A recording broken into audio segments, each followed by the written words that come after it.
up, dudes? It's Gaz, and welcome back to the Warframe video.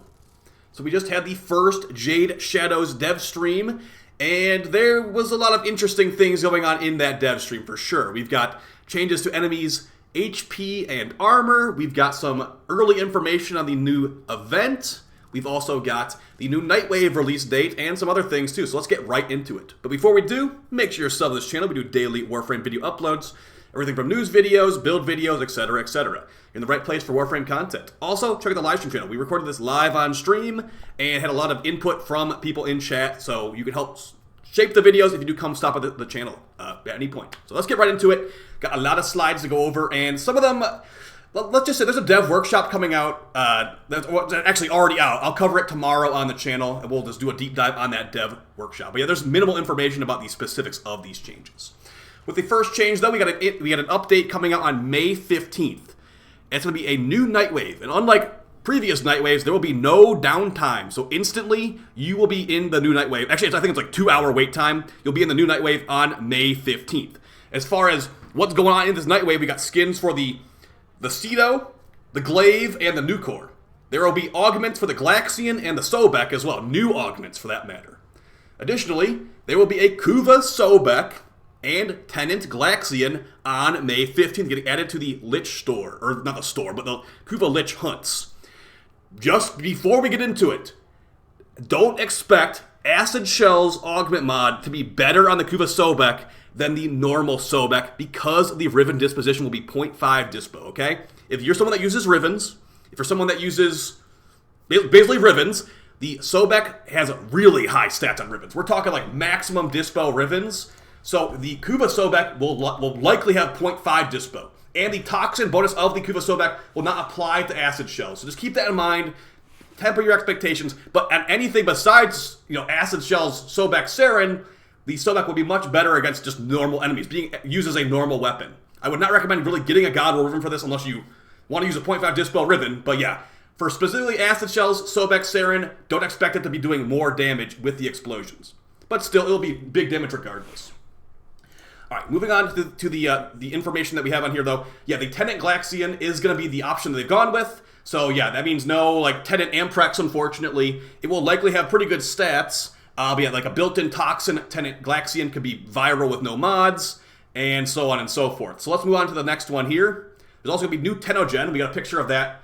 I think it's right here. Yeah. So we're going to have a Revenant skin, a Baruch skin, and a Mag skin. The Revenant skin looks pretty good.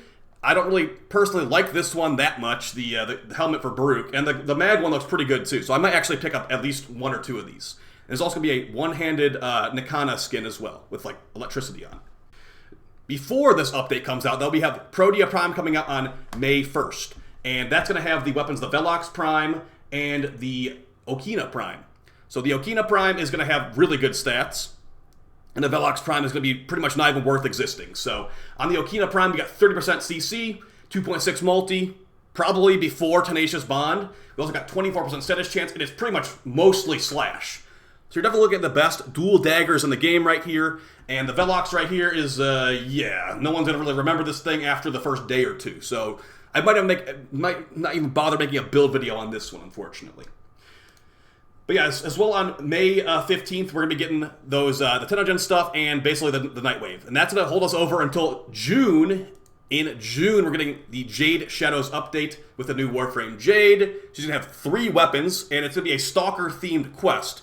We're basically going to have the light version of the Stalker's weapon. So we have the happy version of the Dread Bow, happy version of the Despair Throwing Stars, and the happy version of the Hate Scythe. They did show the stats for the Hate Scythe. They were definitely subject to change, but it looked like it was pretty good stats. It's called the Harmony Scythe, actually. So yeah, that's going to be so Jade will have 3 weapons. That's going to be, I think that's like a first, maybe a first. Actually, no, I think Gara had 3 signature weapons as well. But yeah, either way, lots of signature weapons, and that's interesting to me at least. Additionally, the quest is going to be, according to Rebecca, a 30-minute quest featuring the Stalker. She said quality, not quantity. And we're also going to be getting a new landing craft for the... it's a landing craft skin, actually, not an actual landing craft. So there will be no new ability for the ship. It'll just be like a skin that looks really cool, honestly. So some other things happening in the Jade Shadows update. We're going to be getting, well, apparently Tenogen again is what they're saying here. They didn't show any new Tenogen stuff. They just showed the stuff that's going to be on May 15th. But the clan event Belly of the Beast, which we have minimal information on. We just have a picture of it. New game mode Ascension, so a new game mode. That's likely what the Belly of the Beast update will, or the event will be. Just playing Ascension a bunch of times. They did say in a previous stream it'd be like an Energize event, but we didn't see that today, so I can't really tell you. But some of the big things here are going to be enemy scaling and status effect rework. So there will be changes to cold procs, gas procs, and blast procs, as well as enemy armor and HP as being rebalanced. In the way it's being changed is up to debate if it's a good or bad thing, but we do have a dev workshop I will cover in tomorrow's video. But again, they have not really given us that much information. We have very early information with no specifics. So they might be more tanky, they might be less tanky. They're probably gonna be less tanky, honestly, but they're trying to simplify the damage. So this is all we have for Belly of the Beast right here. Something involving the Stalker, something involving the Ascension game mode, I'd guess, and we have Excalibur's helmet on a stick. So as far as some of the quality of life changes coming to Jade Shadows, we've got some new decrees on Deviri. They're also adding the Alchemy game mode to the circuit, but there apparently are no new Incarnons, so why are we going to even go to the circuit, like for people that already have it all caught up? I didn't see any real reason to do that, but there will be new Arcanes and Augments. As far as what frames have the Augments, get ready. We're going to have Protea's Fire Turrets getting an Augment. Corvex, his Containment Wall, his like grouping ability is getting an Augment. Dagoth, her third ability, Grave Spirit, is getting an Augment, and Sevagoth, the second ability, So, is getting an Augment. Yes, you heard that right. Corvex is already getting an Augment, and Caliban has never gotten an Augment ever. So I'm assuming that Caliban's up for a rework soon, because why would they ignore him so many times? It must be, there must be something about it. So that's the main things about the Augments. They didn't say anything about the Arcanes, so we'll have to see about that. As well, there will be better enemy spawns on PS5 and Xbox, the most recent Xbox, I think Xbox X, I think is what it's called. But yeah, they're also going to make Necromechs easier to get. Det Bonds will be easier to get. You'll be getting rep from doing Netrocells and Deep Archimedians. That's great.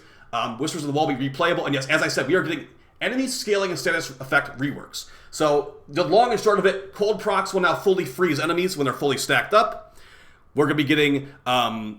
the blast proc stuff is definitely something to change, but we got some early info that they actually tried to patch out of the forum post. So it might not even be real, but there was early information about blast procs on there. But yeah, basically, cold procs will freeze enemies fully at full stacks, and they'll also give you double the crit damage they normally would. So that'd be 100% crit damage on frozen enemies, and that's going to be for any frame. So unfortunately, Frost Fourth ability does like 6 cold procs per cast, but if you get some extra cold procs, somehow he'll be at 9 procs, which would be great for that big crit damage. Additionally, in Jade Shadows in June, we have a new Xmas coming out. They were very reserved on the information on this one, but it might be a Xmas that increases enemies' damage against you. And this will be for all factions, Infested, Grenier, etc., etc. So, new green Xmas on the way. So, as far as the changes to enemy HP and armor, they're definitely in the testing phase right now, but the information, the message they said on stream is they are going to be capping enemy armor, potentially. Do we have a picture of that here? We do have a picture of that. So, the way it is right now, the DR of an enemy definitely can be out of control at some points. The number they said on stream was 2,700 armor, which is a very low number, at least as far as I'm concerned. To put in perspective, at level 10,000 Thrax has 200,000 armor on the current patch of the game. If they change it to be capped at 2,700 armor strip will no longer really be needed to the extent it's needed right now. I think that's what they actually wanted to solve here. In their eyes, armor strip is a problem. So 2,700 armor would be like hardly any DR, honestly. If you throw on armor strip after that, you might see the meta of the game changing. Now, like I said, we don't have the full information on the math and all that, but if this does happen, builds like this might be a new thing that people are using a lot more often. With 1 Tau Corrosive Shard, you'll have 98% armor strip, and a 2,700 armor enemy, that's like hardly any, that's like 50 armor being left over. So that's going to be a very small amount of DR. To put it in perspective right now, like a level 10,000 Thrax is like, it would be nothing compared to the new level 10, like, or compared to the old level 10,000 Thrax, because they'll be so much easier to kill with like a variety of weapons. So that is a thing you could do. I mean, the whole setup of 2 green normal shards still could be possible, but it's just not going to be really necessary. If they're going to only have 2,700 armor, like, why even bother? If you're running a corrosive build, you could just have the 3 procs from 1 Tau shard, and it will be you'll be destroying those stacks in like less than 1 frame. It will be a lot easier than right now. So they did say they're going to be buffing the enemy's HP bar, but we don't know the exact specifics. So hopefully we get some more information about that on the May dev stream, because this dev stream was just kind of like a little bit all over the place. A lot of the recent dev streams have been all over the place, but this one is very all over the place. So as far as the blast proc changes, we have this really early, like literally, they edited this out of the post, so do not expect this to actually happen, but I hope this does happen, because that sounds kind of fun. But yeah, blast procs. Our goal with blast is invoke the immediate on-death effect to emphasize explosions. Now, instead of enemies' inaccuracy, you detonate the enemies. When dealing a blast status effect to an enemy, the following will happen. A percentage of damage after a certain time frame. Each blast proc is its own timer and will go after a second. So you'll have accumulated damage that will explode on death, this sounds like. Incur an on-death explosion using their combined damage when initially dealt and forcing the staggered enemies affected within the explosion radius. Radius of triggered explosions via death may grow in radius per stack.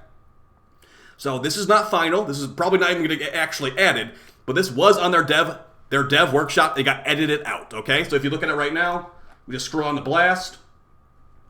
It is not on here anymore. See, right here, they took it out. So that might not actually be the case when it does come out, but that is what they had up there for a bit.